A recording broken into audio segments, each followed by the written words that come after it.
সেউজপুৰৰ সাধুটোৰ পিছৰখিনি শুনা। দুদিনৰ মূৰে মূৰে সেউজপুৰৰ ৰাজসভাত সভাসদসকল সমবেত হৈ উপস্থিত সমস্যাটোৰ সমাধানৰ পথ উলিয়াবলৈ যত্ন কৰিবলৈ ধৰিলে। কিন্তু বিদেশী শিক্ষক দুজন আৰু তেওঁলোকক লগ লোৱা গাহৰিসকলে এতিয়ালৈকে পোনপটীয়াকৈ একো কৰা নাই। সেয়েহে তেওঁলোকৰ বিৰুদ্ধে মহাৰাজ কেশৰীয়ে বা তেওঁৰ ৰাজসভাই একো কাৰ্যব্যৱস্থা গ্ৰহণ কৰিব পৰা নাই। আন আন চোৰাংচোৱাসকলৰ লগতে বাটলুৱে নতুনকৈ নিয়োগ কৰা গেৰেলায়ো বিদ্ৰোহী দলৰ বিভিন্ন গোপন খবৰ আনি ৰাজসভাত জনাই আছেহি। গেৰেলাও আজিকালি সেউজপুৰৰ সভাসদসকলৰে এজনৰ নিচিনা হৈ পৰিছে। আটায়ে তেওঁক বিশ্বাসত লোৱাই নহয়, তেওঁলৈ সকলোৰে অন্তৰত শ্ৰদ্ধাও আছে। সেউজপুৰৰ সকলোৱে বিশ্বাসত লৈছে, স্বয়ং মহাৰাজৰ পৰা সভাসদসকললৈকে। আৰুনো কি লাগিছে? নিজৰ অতীত আৰু বৰ্তমানক তুলনা কৰি চাই গেৰেলাৰ নিজকে ভাগ্যৱান বুলিয়েই বোধ হয়। ৰাজ্যৰ প্ৰজাসকলে আজিকালি গেৰেলাক যথেষ্ট আদৰ সন্মান কৰে। প্ৰতিজন সন্মাননীয় সভাসদে তেওঁক ডাঙৰীয়া বুলি সম্বোধন কৰে। কৃতজ্ঞ তেওঁ, প্ৰতিজন সভাসদৰ ওচৰতে তেওঁ কৃতজ্ঞ।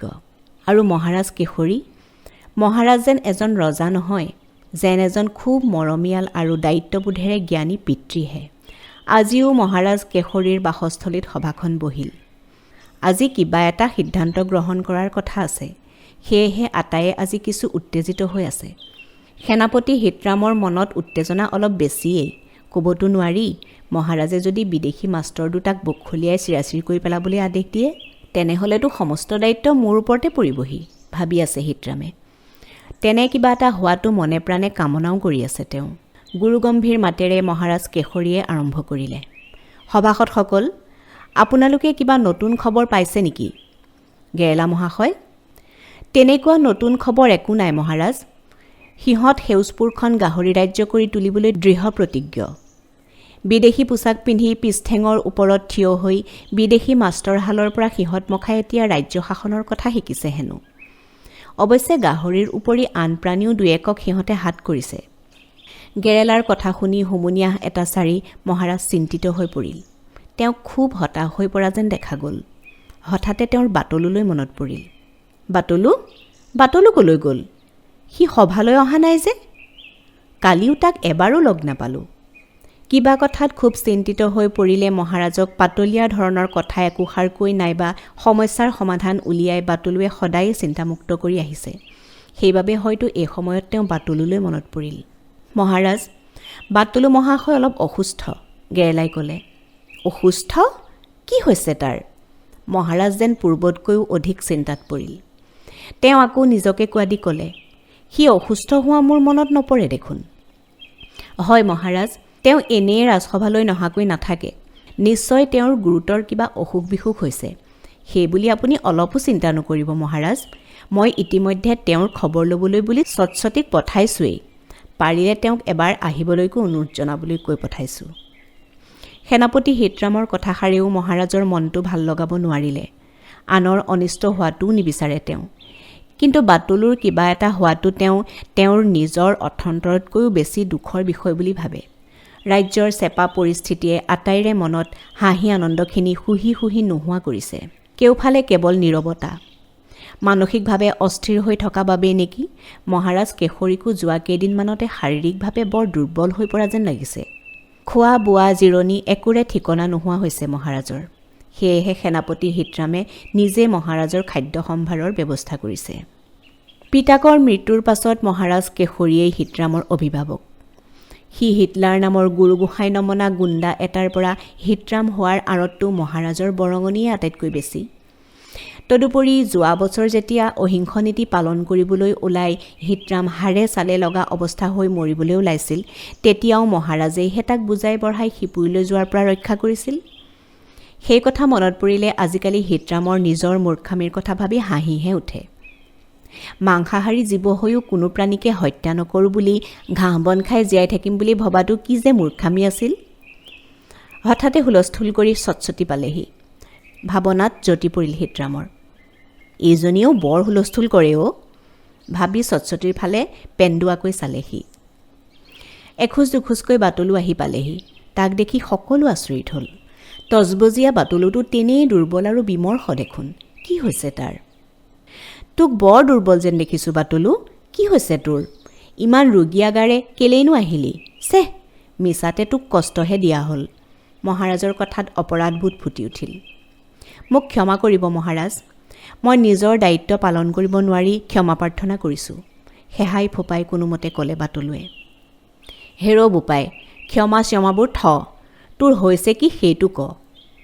কম মহাৰাজ, কম। পিছে কিনো কম? কাহিনী দীঘলীয়া মহাৰাজ। ক'ব পাৰি যদি ক, নোৱাৰিলে নেলাগে। তোক কষ্ট দিবলৈ মোৰ অকণো মন নাই, মহাৰাজে ক'লে। কওঁ শুনক মহাৰাজ, ৰাজ্যৰ বিভিন্ন কামত লাগি থাকোঁতে পাঠশালালৈ যাবলৈ মই সময়কে কৰিব নোৱাৰা হ'লোঁ। মাজে মাজে মলুৱা দাইটি আৰু চটচটিক সোধোঁ, বোলো কি পঢ়াইছে? আমাৰ ল'ৰাহঁতে আৰু সিহঁতৰ মাকেও কয়। আটাইখন ৰাইজে পঢ়ি শুনি জ্ঞানী হ'ল, কিন্তু মহাৰাজ মই মূৰ্খ হৈয়ে থাকিলোঁ। শেষত ল'ৰাহঁতৰ কিতাপকেইখনকে উৰাই ঘূৰাই পঢ়িবলৈ ধৰিলোঁ। পঢ়োঁ, কিন্তু একোকে মনত নৰয় দেখোন। এদিন আমাৰ পণ্ডিত মহাশয়কে সুধিলোঁগৈ। এইবুলি সি অকণমান ৰৈ বগলী পণ্ডিতলৈ চালে। পণ্ডিতে মূৰ দুপিয়ালে। বাটলুৱে আকৌ কৈ গ'ল। পণ্ডিত মহাশয়ে কোৱা কথা এষাৰ মোৰ মনত একেবাৰে ভিতৰলৈকে সোমাই পৰিল। তেখেতে কৈছিল, অকল পঢ়িলেই নহ'ব, কিতাপবোৰ হজম কৰিবও পাৰিব লাগিব। কিন্তু মহাৰাজ, মই এনে এটা মূৰ্খ আৰু অপদাৰ্থ প্ৰাণী যে এখন কিতাপ হজম কৰিব পৰা শক্তিও মোৰ নাই। সেইকাৰণেই তেনেই পানী হাগনি। অহা যোৱা কৰোঁতেই গৈছে এই দুদিন, গাত কঁপনি উঠি গৈছে। কিমাননো অহা যোৱা কৰি থাকিব, পেটত একো এটা নৰয়। 5-6খন কিতাপৰ ভিতৰত অকল 2খনৰ দুটা পাত, তাৰো কেৱল 2টা চুক মাত্ৰ। সেইখিনিকে হজম কৰিব পৰা নাই আজিলৈকে। এনেকৈ হ'লে মহাৰাজ, মই দেখোন একোকে নিশিকিম। আৰু তেতিয়া সেউজপুৰৰ আটাইতকৈ মূৰ্খটো ময়েই হ'মগৈ। দুদিনত অন্ততঃ এখন কিতাপৰ 2টা চুক মই হজম কৰিব পাৰিব লাগিছিল মহাৰাজ, কিন্তু মই নোৱাৰিলোঁ। পেটটোৱে মোক একেবাৰেই লগ দিয়া নাই। বাটলুৰ মনটো হতাশ হোৱা যেন মন কৰি বৃকুদৰে মাত লগালে। শৰীৰটো আছে যেতিয়া ৰোগ ব্যাধি থাকিবই ডাঙৰীয়া, মন বেয়া নকৰিব। প্ৰথমে ভাল হৈ লওক, তাৰ পাছতে আকৌ পঢ়াত লাগি যাব। কিয় নোৱাৰিব? পাৰিব। আপুনি পাৰিবই। প্ৰথম বুলি অকণমান নোখোজা যেন লাগিছে। ইমান পৰ মনে মনে বাটলুৰ কথা শুনি থকা বগলী পণ্ডিতে এইবাৰ মাত লগালে। হেৰি নহয় বাটলু, পঢ়া কথাবোৰ হজম কৰিব পাৰিব লাগিব ঠিকেই, কিন্তু এখন কিতাপৰ এটা চুকৰ পৰা হজম কৰিব নোৱাৰা কথাটোহে মই ধৰিব পৰা নাই। তদুপৰি কিতাপ পঢ়া আৰু তাক হজম কৰাৰ লগত পেটৰ সম্বন্ধটো কি, সেইটোও মই ধৰিব পৰা নাই দেখোন। মই অলপ আচৰিতেই হৈছোঁ। এই সাধাৰণ কথাটোকে আপুনি বুজি নোপোৱাত মইহে আচৰিত হৈছোঁ পণ্ডিত মহাশয়। আপুনি জানেই মই এটা সামান্য নিগনি। সম্পদ বুলিবলৈ আমাৰ কেৱল এই আগদাতকেইটাহে। সেইকেইটাৰে বাৰু কিতাপ এখন মাজৰ পৰা কেনেকৈ খাওঁ আপুনিয়ে কওকচোন। চুকৰ ফালৰ পৰা খাবলৈ সুবিধা পাই তাৰ পৰাই মই আৰম্ভ কৰিছিলোঁ। কিন্তু কিমানকণনো খালোঁ?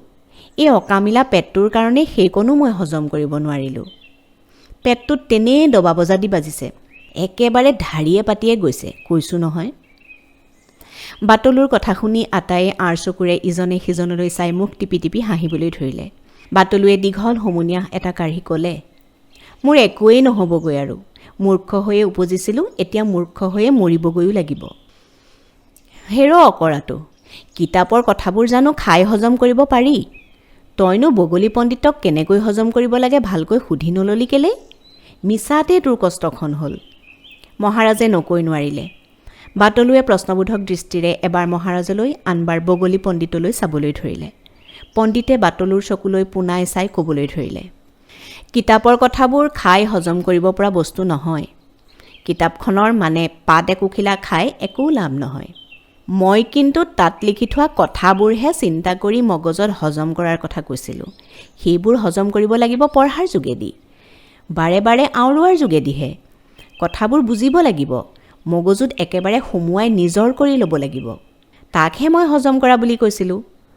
কিতাপ মুখেৰে খোৱা খাদ্য নহয়, চকুৰ যোগেদি মনেৰে খোৱা খাদ্যহে। ইয়াক মগজুৰ দ্বাৰাহে হজম কৰিব পাৰি। পণ্ডিত ৰ'ল। বাটলুৱে যেন কিবা এটা নতুনকৈ বুজি উঠিল, কিন্তু লগে লগে তাৰ লাজ লাগিল। সি মনে মনে আটাইৰে ফালে চালে আৰু ক'লে, হে হৰি, মই কেনে এটা জধামূৰ্খ চাওকচোন। হয়তো কিতাপ মগজুৰ বস্তুহে, মুখ আৰু পেটৰ বস্তু নহয় নহয়। এই সাধাৰণ কথাটোকে বুজি নোপোৱা মোৰ পৰা সেউজপুৰখনৰনো কি উপকাৰ হ'ব? মই বৰ লাজ পাইছোঁ মহাৰাজ আৰু মাননীয় সভাসদসকল। হ'ব দে, ভুল সকলোৰে হয়, তই লাজ পাব নালাগে বাটলু। তই অকল সুস্থ হৈ উঠ। সৰস্বতীও, তই সাউত গৈ বৰটোকোলা কবিৰাজৰ পৰা বাটলুৰ কাৰণে দৰৱ এপালি লৈ আনগৈচোন। ঘটনাটো গুৰিৰে পৰা বুজাই কবি আকৌ। মহাৰাজৰ কথা শেষ হ'ল কি নহ'ল সৰস্বতী উৰা মাৰিলেই। তাই যেন ইমান পৰে নোৱাৰাতহে তাত ৰৈ আছিল। তাইৰ মুখত কাণ তাল মাৰি যোৱাকৈ চিঞৰি চিঞৰি সদায়ে গোৱা কোনেও বুজি নোপোৱা গানটো। এতিয়া আচল কথালৈ আহোঁ মহাৰাজ। বেলিও লহিয়াবৰে হ'লহি। ব্ৰিকুদৰে মাত লগাই সভাৰ আচল উদ্দেশ্যৰ প্ৰতি সকলোৰে মনোযোগ আকৰ্ষণ কৰি ক'লে, মই এটা কথা ভাবিছিলোঁ, তাকে মহাৰাজৰ আগত ব্যক্ত কৰিব খুজিছিলোঁ। কওক মহামন্ত্ৰী মহোদয়। মহাৰাজ কেশৰীয়ে মূল আলোচনা আগবঢ়াবলৈ ইংগিত দিলে। মহাৰাজকে মুখ্য কৰি শ্ৰদ্ধেয় সভাসদসকল, আমি যিহেতু জানিব পাৰিছোঁ যে বিদেশী শিক্ষক দুজনৰ নেতৃত্বত আমাৰ প্ৰজা কেইজনমানে নিজৰ ৰাজ্যখনৰ বিপক্ষে ষড়যন্ত্ৰ ৰচনা কৰিছে। গতিকে আন ৰাজ্যৰ পৰা আহি আমাৰ ইয়াতে থকা কেইজনৰ কথা মই ক'বলৈ নাযাওঁ বাৰু। কিন্তু আমি যদি আমাৰ বিপথে যাবলৈ আৰম্ভ কৰা খিলঞ্জীয়া সেউজপুৰীয়া কেইজনৰ সৈতে শান্তিপূৰ্ণভাৱে কথাবোৰ আলোচনা কৰোঁ, তেন্তে নিশ্চয় সমস্যাটোৰ সমাধান ওলাবই। তেওঁলোক যিহেতু আমাৰে ককাই ভাই, এতেকে আমাৰ লগত তেওঁলোকে নিশ্চয়কৈ কথা পাতিব আৰু আমিও তেওঁলোকৰ সৈতে কথা পাতিবলৈ পালেহে কৌশলেৰে তেওঁলোকক বুজাব পৰা যাব। মহাৰাজে সন্মতি প্ৰদান কৰি ক'লে, হয় মন্ত্ৰীবৰ, আপুনি উচিত কথাকে কৈছে। প্ৰথম পদক্ষেপ হিচাপে আমি তেনে এটা যত্নকে কৰি চাব লাগে। অৱশ্যে আমাৰ বিদ্ৰোহীসকলক বিদেশী দুজনৰ পৰা আঁতৰাই লৈহে কথা পতা ভাল হ'ব বুলি মই ভাবোঁ। তেনেতে গেৰেলাই মাত লগালে, মহাৰাজ আৰু মাননীয় সভাসদসকল, গোপন সূত্ৰৰ যোগেদি মই খবৰ পাইছোঁ যে কাইলৈ বা পৰহিলৈ জেক বোলা বিদেশীটো আমাৰ কাষৰ হাবিখনলৈ যাব। সেইখন ৰাজ্যটো হেনো নতুন শিক্ষা ব্যৱস্থা প্ৰৱৰ্তন কৰিবগৈ, মানে তাতো ষড়যন্ত্ৰ কৰিবগৈ। গতিকে সেইটোৱেই উপযুক্ত সময় হ'ব। মই অলপ সময়ৰ কাৰণে বুঢ়া মাষ্টৰজনক ব্যস্ত ৰখাৰ ব্যৱস্থা কৰিম। সেই সময়তে আমাৰ বিৰুদ্ধে যোৱাসকলৰ সৈতে আপোনালোক মিলিত হ'ব পাৰিব। গেৰেলা মহাশয়, কওঁতে আপুনি ঠিক কথাকে কৈছে, কিন্তু বুঢ়া বিদেশী মাষ্টৰজনক আঁতৰাই ৰখাৰ দায়িত্ব কোনে ল'ব? বুঢ়া মাষ্টৰেই বা আপোনাৰ কথামতে চলিব কিয়? আৰু এটা কথা, বিপ্লৱৰ কথা শিকি থকা আমাৰ প্ৰজাবোৰ আমাৰ কথা শুনিবলৈ আহিব জানো?